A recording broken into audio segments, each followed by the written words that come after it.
Wow. Thank you so much. I'm overwhelmed by that video, Jill, by your incredible introduction, by your attendance. I see so many dear friends, my family, so many congregants still in the pews. As Reverend Forbes, Rabbi Potasnik, and my colleagues will tell you that occasionally people will sneak out of the congregation before the sermon, particularly if the service has been a little long, right? But you hung in here today, and I'm grateful to all of you. And I am aware of how rare it is that NARAL honors a rabbi with the Champion of Choice Award, and a male rabbi at that. So I'm humbled.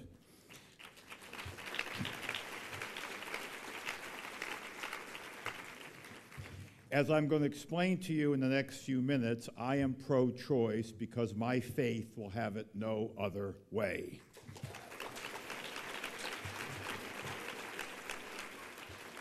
To me, being pro-choice is a simple matter of justice, because having just finished the Passover season, we all know that all people, but women in particular, have not achieved freedom from oppression.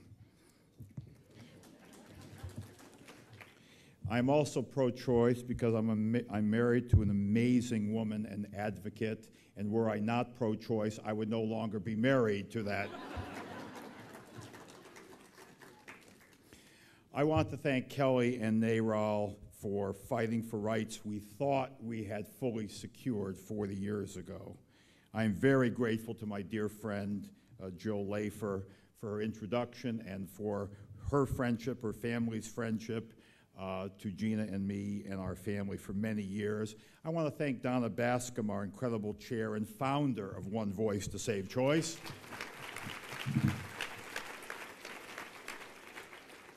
I think that and I do want to plug Congregation Road of Shalom, Upper West Side.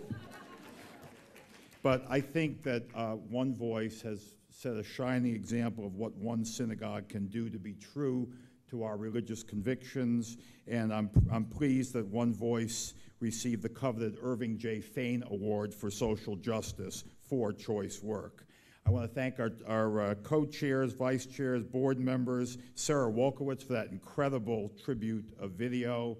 I want to thank the best clergy team that I could ever dream of at Road of Shalom, educators, my colleagues in our congregation. I want to thank my wonderful assistant, Julie Standig, who helps me with my research and often discusses key issues which shape my own views. I want to welcome and thank my mother, who taught me early on that if a woman wanted to achieve something badly enough, there ought to be no obstacles that can defeat her in her quest to be all she can be. And I'm pleased that she was able to make the trek. It's not easy for her these days.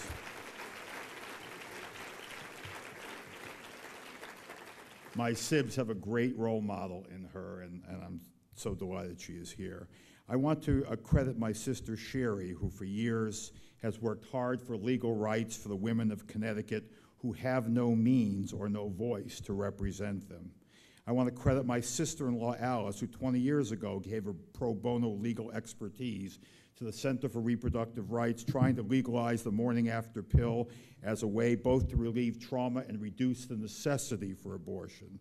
My sister-in-law Liz worked in family planning in the 70s and continues her passionate involvement. You get where I've come from.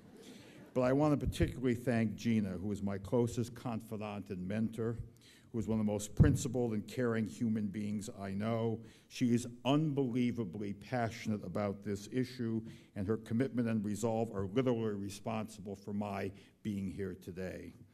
And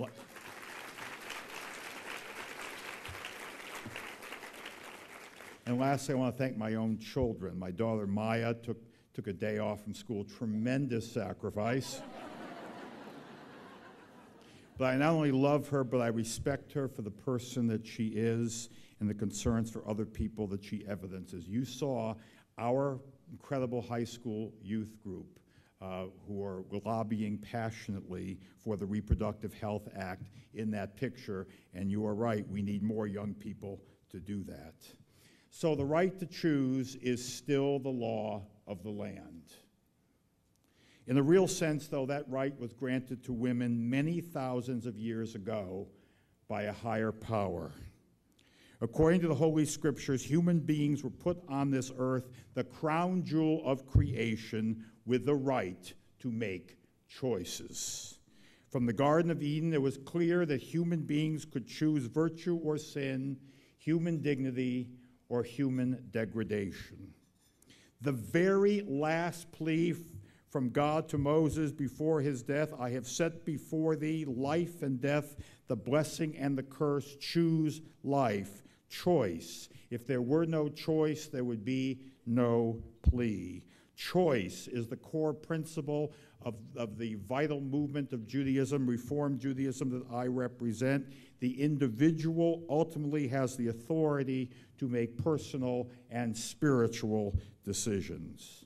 So from a spiritual point of view, I do not want us to be defensive about our pro-choice position. Choice is embedded in our religious tradition, central to Holy Scriptures from their inception. The fundamentalist right incessantly tries to tell us that their position is God's will. They are wrong.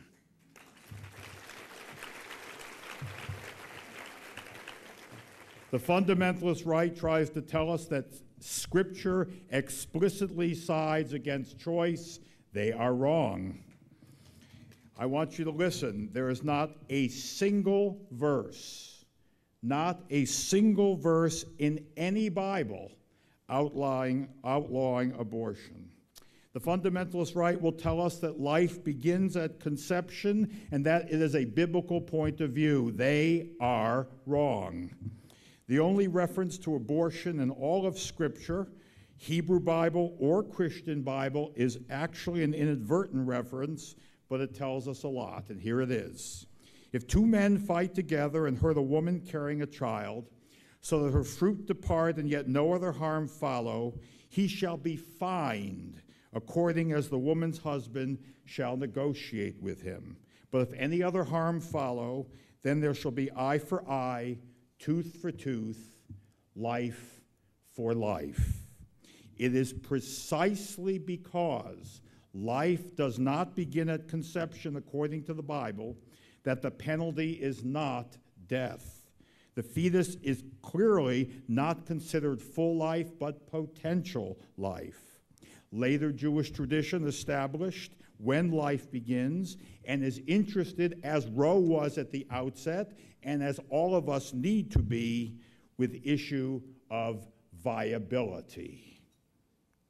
Now, the rabbis of that period surely would not have resonated to pro-choice language, but by teaching us that life does not begin at conception, they give us the sacred basis for the pro-choice position that we hold dear today.